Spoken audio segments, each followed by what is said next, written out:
Okay, so for years, right, the JFK assassination has just had so many questions around it. Yeah, Like, what if this and what if that? absolutely. And even more than what if, it's like, what weren't we told? Right, Like, exactly. what was hidden from us?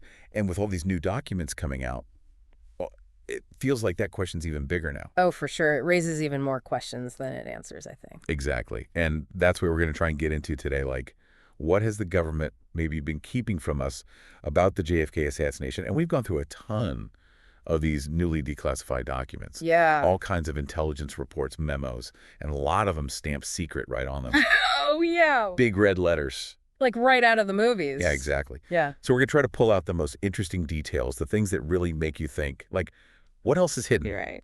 We don't want to bore you with a bunch of jargon. No, no, no. Just the interesting stuff, a real glimpse into what might have been kept secret. The good stuff. Yeah, and I think one of the first things that you notice when you look at these reports from right after the assassination is just this feeling of, like, tension, and the intelligence gathering just goes into overdrive. Oh, yeah. You can really feel that urgency in these documents. Yeah, and there's this one secret telegram that came in just the day after the assassination, Wow. November 23, 1963, from Havana. Okay. And it talks about some pretty strange military activity. Interesting. So this telegram describes a pretty big movement of military equipment in Havana, something like 200 tanks and other armored vehicles. Okay.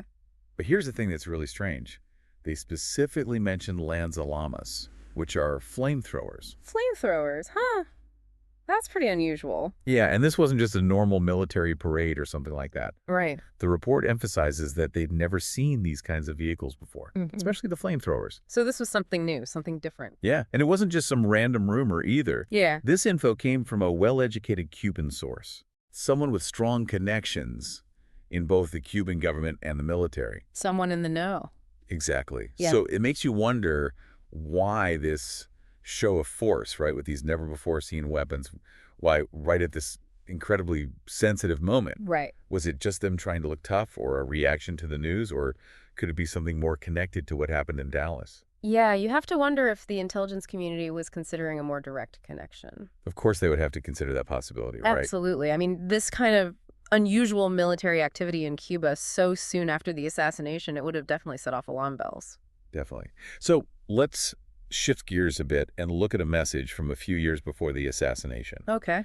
A secret message from Mexico City dated December 1st, 1960. All right. It's all about this guy named Jose Xavier Cortez Hernandez, and this is where things get a little strange. Oh, okay. I'm intrigued. So, according to a source with good connections inside the Cuban embassy in Mexico, Cortez Hernandez was saying that, quote, the thing they were working on had approval from higher-ups in Cuba, and that it was going to cause a tremendous reaction there. The thing they were working on, that's pretty vague. It is, right? Makes you wonder what exactly he was talking about. Yeah, it really does, but it gets even more interesting.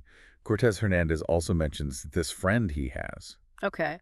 This friend's described as very liberal and part of the Roman Catholic Church. Oh, okay. And this friend had just gotten back from a trip to Cuba. Right. And while he was there, he noticed that the Knights of Columbus had a really strong presence there. Interesting. So Cortez Hernandez apparently felt like he needed to take the bull by the horns and get their plans going, before the Knights of Columbus got too powerful. So he felt like they were a threat in some way? Yeah, it seems that way. Wow. But there's even more to it. Okay. A field note mentions this other source, someone inside the Roman Catholic Church, but they hadn't really been vetted yet. Untested source. Right. And this source said that Cortez Hernandez had claimed that a Mexican City newspaper called Atispos Okay. had run a story about a priest and a member of the Jesuit order leaving because of their, quote, rebellious and anarchic spirit. Wow. So Cortez Hernandez was connected to some pretty controversial figures, it sounds like. Yeah, and there's this belief that he himself was associated with a breakaway Catholic church. A schismatic church. Right, and that he wanted to start a similar church in Cuba. So we have an individual with possible ties to the Cuban government talking about something secretive that's going to have a big impact, concerned about a Catholic organization, and maybe even connected to a splinter religious group. It's a lot, right? It's a lot to unpack, yeah. It is. It's a whole web of connections, and you can't help but wonder if any of this, even if it seems totally unrelated, could have played some kind of role in what happened 3 years later. Yeah, it makes you wonder. Were these just random events, or were they clues that maybe got overlooked? Yeah. I mean, it really shows you the wide range of things that the intelligence community was worried about even years before the assassination. Yeah, They were keeping tabs on all sorts of people and groups with different motives and connections, trying to piece together any potential threats or signs of instability. trying to connect the dots. Yeah.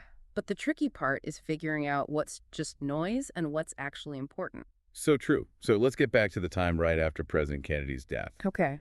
It's clear from these documents that Cuba was a major focus for U.S. intelligence. They were definitely keeping a close eye on Cuba. Yeah, just a few days later, on November 27, 1963, another secret message popped up. Okay. This one talked about information gathered by an educated Cuban source in Havana, specifically about military equipment. More military movements. Yeah, this report backed up the earlier telegram about tanks being seen in Havana, but it added one key detail. Okay, what's that? These tanks had twin cannons. Twin cannons, huh? Yeah, so that's two separate sightings of unusual military hardware in Cuba. Okay. So soon after the assassination, it would have been pretty unnerving. Definitely. Especially after that first report, it would have ramped up the sense that something significant was happening in Cuba. Absolutely. Mm-hmm. And then there's this secret message from December 3rd, 1963. Okay. This one talks about getting two people out of Cuba. Their code names were AMFAUNA 14, and Art Cutler 2 sounds like a spy movie. It does, right? Like a classic covert operation. Yeah, exactly. So they debriefed AMFAUNA 14, and they didn't seem to know anything about CIA assets, Okay. but they still wanted to be sure. Right, of course. And the message shows that they were worried that their operations might have been compromised. What they call a flap, right? Yeah, When their agents or methods get exposed. exactly. But they were also relieved that their most important assets were still safe. Yeah, It shows how risky intelligence work can be. definitely high stakes. Yeah, for sure. But then things get interesting with Art Cutler, too. Okay, so Well, they offered to get this person out of Cuba, but they refused. they refused. Why? They said their mother was really sick. Oh, wow. So suddenly the mission changes completely. The Mhm. top priority now was to get Art Cutler 2 out of Cuba and to finish debriefing AMFIA 14. Interesting. So the focus shifted entirely to Art Cutler, too. Yeah, and there's even a mention of a plan to arrest Art Cutler 2. Arrest them. Yeah, and anyone they might lead them to. Wow, that's a big escalation. It is. Yeah. So if you connect this urgency with those earlier reports about weird military movements, Right. it seems like they were really scrutinizing Cuba right after Kennedy's assassination. Yeah, it was definitely a point of high interest for them. Definitely. And the fact that they wanted to get this person out so badly and even considered arresting them, Yeah. it makes you wonder what Art Cutler 2 knew. Exactly what kind of information could they have had that was so important at that specific time? Right. Could it have been related to what happened in Dallas? Mhm. Or was it something else entirely but still super important? It's hard to say for sure, but the refusal to leave and the potential arrest definitely point to something big. Yeah, for sure. So then on December 9th, 1963, another secret agent message pops up. Okay. And this one talks about a Russian ship called the Krasnoye Znamya. A Russian ship. Interesting. Yeah, it was going to arrive in Havana soon, and remember, this is still within weeks of the assassination. Right. So tensions were still running high. Oh, yeah, definitely. So what happened with the Russian ship? Well, the message tells agents to gather intel on the ship's cargo and where it was headed. Makes sense, standard intelligence gathering. Right, but then it gets more specific. They also wanted descriptions of any Russians on board who might own a boat near Bahia Honda. A boat near Bahia Honda. Wow, that's very specific. It is, isn't it? It is. It makes you think they were looking for something very particular, maybe worried about someone or something being moved by sea. It's exactly. So just weeks after Kennedy's death, U.S. intelligence is busy tracking military activity, trying to extract agents from Cuba. And now they're super focused on this Russian ship and whether any Russians on board have a boat near this specific coastal area. That's a lot of activity. It is. And the timing of it all just adds to the intrigue. Right. It was a very active period for intelligence gathering. Yeah, it makes you wonder what they were hoping to find out. Were they suspicious of Soviet involvement?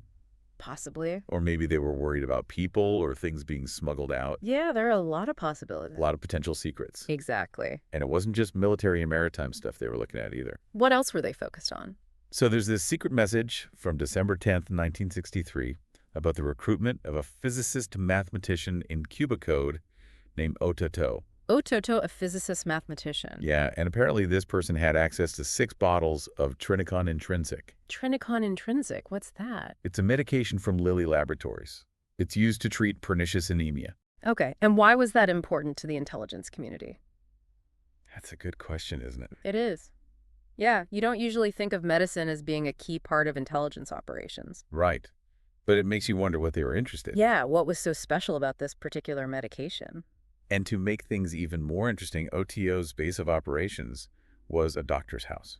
A doctor's house.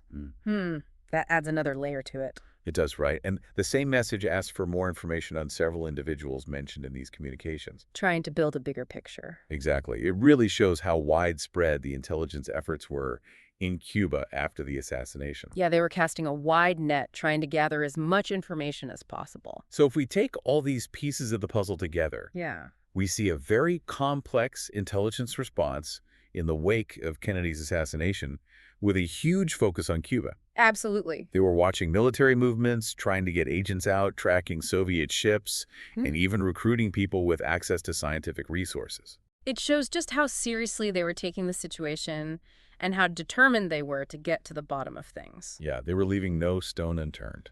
No stone unturned. That's a good way to put it. So let's recap some of the key things we've learned from these documents. Okay, let's do it. We have that unusual military activity in Cuba right after the assassination, Right. with those tanks and flamethrowers we haven't talked about before. That was definitely strange. And then there's Jose Xavier Cortez Hernandez with his cryptic talk about some secret plan and his worries about the Knights of Columbus. Yeah, the thing they were working on. Exactly. And then we have that urgent operation to get AMBEF, Unit 14, and Art Cutler 2 out of Cuba, which got really complicated. Yeah. Art Cutler 2's refusal to leave really threw a wrench in things. It did. And then there's the intense focus on that Soviet ship arriving in Havana and whether any Russians on board had a boat near Bahia Honda. And let's not forget about the recruitment of Ototo, the physicist-mathematician with access to that specific medication. Right. So many interesting threads. It's like a spy novel come to life. It really is. But what's so fascinating is that while these details give us a glimpse into what was happening, they also raise so many questions. Exactly. They offer clues, but they don't give us the whole picture. Yeah, like, what was the real reason for those military movements in Cuba? Good question. What exactly was Cortez Hernandez talking about? Right. What was the thing they were working on? And what did AMFAUNA Unit 14 and Art Cutler 2 know that was so important? Yeah. Why was their extraction such a high priority? And why were they so interested in that specific Soviet ship and the boats near Bahia Honda? So many unanswered questions. And then there's Otito and that medication. Why was that so important to them? Yeah. What was the significance of those 6 bottles of Trinicon intrinsic? These documents are like a treasure trove of information, but they also leave us wanting more. It's like they've opened a door to a whole new world of secrets. Exactly, and that's what's so exciting about all this. Yeah, it's like a new chapter in the JFK story is being written right before our eyes. And it's not just about satisfying our curiosity about history. It's about potentially changing how we understand a really crucial moment. Right. These details could lead to a whole new perspective on the assassination. Exactly. There's still so much information buried in these archives, and we've only just scratched the surface. It makes you wonder what else is out there waiting to be discovered. It really does. So I want to leave you with this thought. Okay. Considering everything we've talked about today, what other secrets could be hidden away in those classified files? Ooh, that's a good one. What else might we learn that could completely change our view of this event and how it shaped history? It's a tantalizing thought, right? It really is. It Yeah. makes you wonder what other pieces of this complex puzzle are still out there waiting to be found. That's the beauty of history, right? It's a constantly evolving story, and there's always more to learn. Absolutely. Yeah. So keep those questions in mind as we continue to explore these documents and uncover more secrets from the past. It's going to be an exciting journey. I can't wait. Me neither.